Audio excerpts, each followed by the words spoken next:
Good morning, beloved. We're now on Daniel chapter 3. And it says this, it says, one day King Nebuchadnezzar ordered his craftsmen to make a statue, plated with gold that was 90 feet high and 9 feet wide. Shouting, people of all nations, the languages, by the order of the king, you are commanded to bow down and worship the golden statue erected by King Nebuchadnezzar.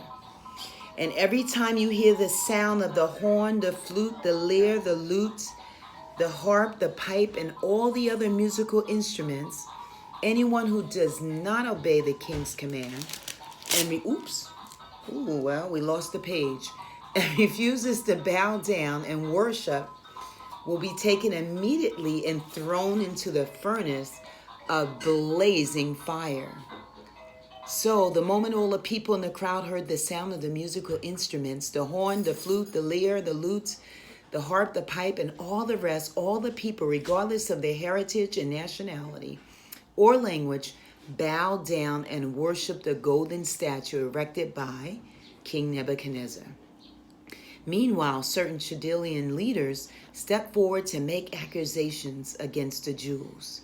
And it says, long live the kings. You good king have made a decree that every person who hears the sound of the horn, the flute, the lyre, the lute, the harp, the pipe, and all other musical instruments is supposed to bow down and worship the golden statue you erected. You have also decreed that anyone who does not obey the king's command and refuses to bow and worship will be taken immediately and thrown into the furnace of blazing fire. It has come to our attention that certain Jews whom you appointed to govern in the province of Babylon are ignoring your order, O king. They refuse to serve your gods, our gods, and they do not fall and worship the golden statue you erected. Their names are Shadrach, Meshach, and Abednego. When Nebuchadnezzar heard this, he flew into a rage and ordered that Shadrach, Meshach, and Abednego be brought in for questioning. So his officials went out and found them and brought these men before the king.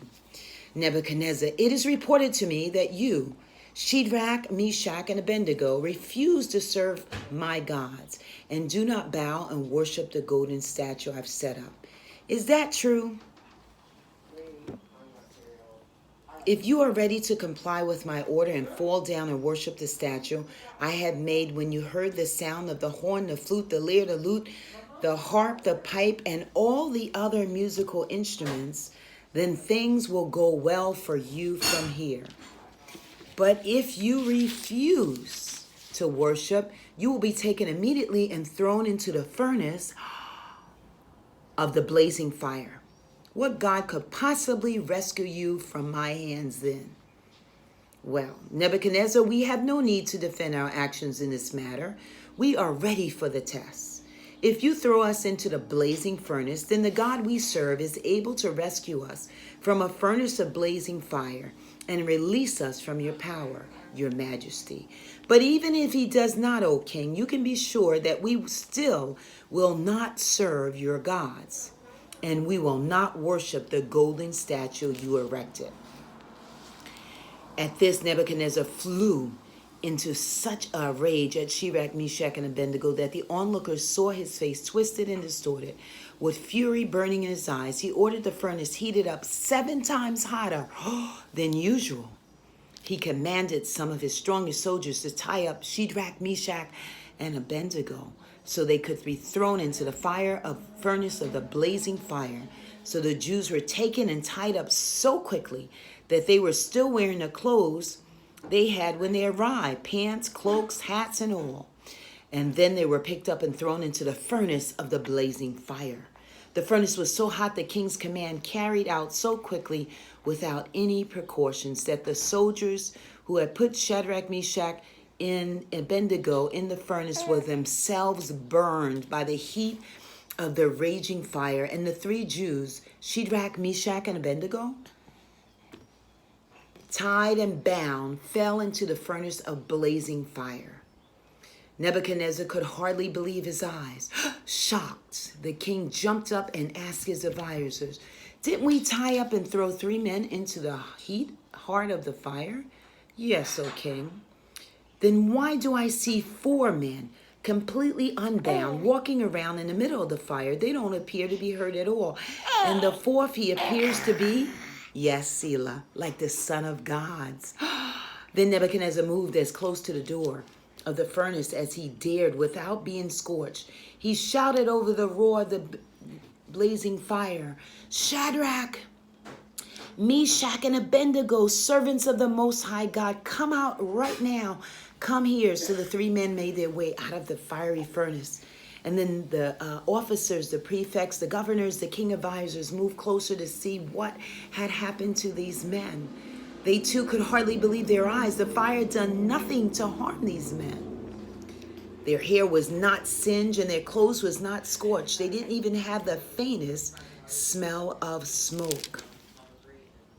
Praise is certainly due the God of Shadrach, Meshach, and Abednego. He sent his heavenly representatives to rescue his servants and put their trust in him. They had the audacity to disobey the king. Orders and surrender their bodies to the fire rather than serve and worship any God other than their own God. Therefore, I decree that any people, regardless of their heritage or nationality, oh, well, folks, we can't finish because Selah has ripped a page, but I will finish it. He had a decree that anybody that didn't obey the God of Shadrach, Meshach, and Abednego would be punished. And then the last sentence we have, so we're missing a couple of verses, but that's okay. It says, after the king promoted Shadrach, Meshach, and Abednego to even the highest position in the province of Babylon. So, beloved, remember, do not bow down to any other king but God. Have a great day. Say bye, Selah. Bye-bye.